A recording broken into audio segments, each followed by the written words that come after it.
গত মৌসুমের চেয়ে দাম বাড়িয়ে শুরু হলো চলতি মৌসুমে বোরো সংগ্রহ কার্যক্রম। এবার 17 লক্ষ মেট্রিক টন খাদ্যশস্য সংগ্রহের লক্ষ্যমাত্রা নির্ধারণ করা হয়েছে। সচিবালয়ে এই কার্যক্রম উদ্বোধন শেষে খাদ্যমন্ত্রী সাধন চন্দ্র মজুমদার সাংবাদিকদের জানান, ধান চালের গুণগত মান নিয়ে কোনো ছাড় দেওয়া হবে না।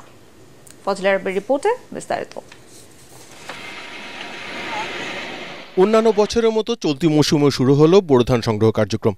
এরই মধ্যে হাওরের প্রায় সব ধান কাটা হয়ে গেছে। সারা দেশে 50% বেশি ধান উঠেছে কৃষকের গোলায়। সচিবালয়ে এবার ধান চাল সংগ্রহ কার্যক্রমের উদ্বোধনের পর খাদ্যমন্ত্রী সাধন চন্দ্র মজুমদার জানান, কোনো অবস্থাতেই কৃষক যেন হয়রানির শিকার না হয় সেদিকে লক্ষ্য রেখেই এবার খাদ্যশস্য সংগ্রহ করা হবে। প্রতিটি ইউনিয়নে 3 জন করে কৃষি উপসহকারী কর্মকর্তা আছে, তাদের কাছে একটি করে ময়েশ্চার মিটার দেওয়া আছে। যারা অ্যাপসে অ্যাপ্লিকেশন করেছেন বা কৃষি দপ্তর থেকে যাদের কৃষক ধান দেবে আবেদন করেছেন বা তালিকা পাঠিয়েছেন, তাদের বাড়িতে গিয়ে ধানটা পরীক্ষা করে আসবে ময়েশ্চার মিটার দিয়ে।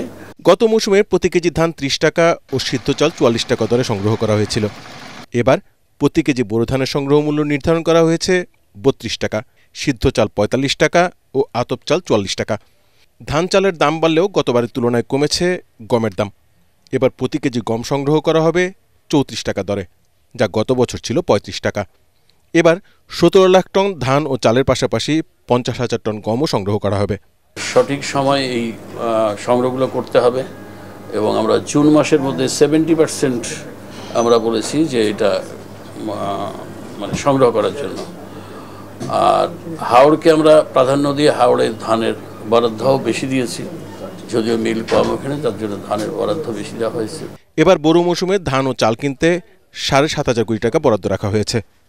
31 আগস্ট পর্যন্ত চলবে এবারে খাদ্যশস্য সংগ্রহ কার্যক্রম। ধন্যবাদ। Fazle Rabbi, ATN Bangla, Dhaka. Thank you.